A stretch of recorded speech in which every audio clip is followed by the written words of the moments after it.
buenas a todos, mi nombre es Carlos Santiago Riveros Carrillo, el primer semestre del Grupo C. La exposición son las diferentes corrientes psicológicas y la primera es el estructuralismo, que fue creada por Edward Tishner, que estudia la experiencia consciente o mejor dicho la conciencia. Y el método que se utilizaba en esta es la introspección entrenada en un contexto experimental, pero su principal crítica fue su método poco objetivo.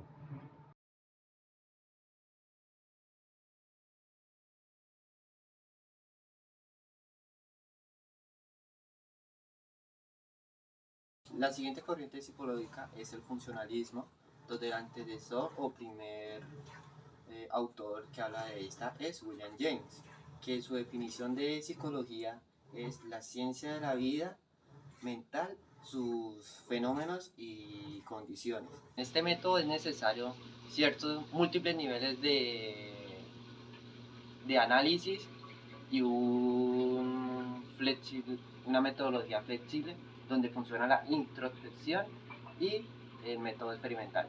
Con el paso del tiempo de William James salió Harvey Carr, otro gran psicólogo de esa época, que estudió las diferentes actividades mentales relativas a la adquisición, almacenamiento, organización y valoración de las experiencias para posterior utilizarse en la guía del comportamiento.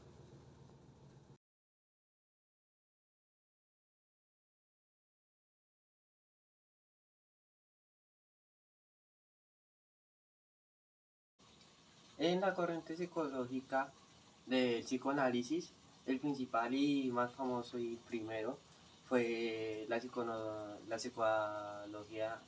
el psicoanálisis de Freud, y luego salieron dos más muy parecidas y siguiendo la misma estructura más o menos, que fueron la psicología individual de Alfred Adler y la psicología analítica de Carl Jung. En el psicoanálisis de Freud, el objeto de estudio es el inconsciente y el método es la interpretación de las distintas producciones del sujeto, principalmente de las asociaciones libres, aunque también de los sueños. En la psicología individual de Alfred Adler existen dos conceptos principales, que son el carácter y estilo de vida, donde el carácter y el estilo de vida peculiar a cada individuo y que lo singulariza se forman en los primeros 4 o 5 años, como consecuencia de su entorno, y el plan de vida, que es el objetivo de la vida de personas cuyas raíces se unen en el inconsciente. En la psicología analítica de Carl Jung existe un concepto principal que es el inconsciente colectivo, donde existen varios arquetipos como la sombra, que representa la parte negativa del sujeto, el ánima y el ánimus, que representa la parte femenina presente en el hombre y generalmente resumida por él, y su inversa, el tesoro, que representa la meta y la plenitud deseada por la persona, y el mandala representa la armonía perfecta de los opuestos. La siguiente corriente psicológica es la Gestalt, que sus principales o algunos rasgos que la caracterizan son la conducta está organizada en totalidades o estructuras, las configuraciones tienen un origen físico y no hay génesis ni estadios.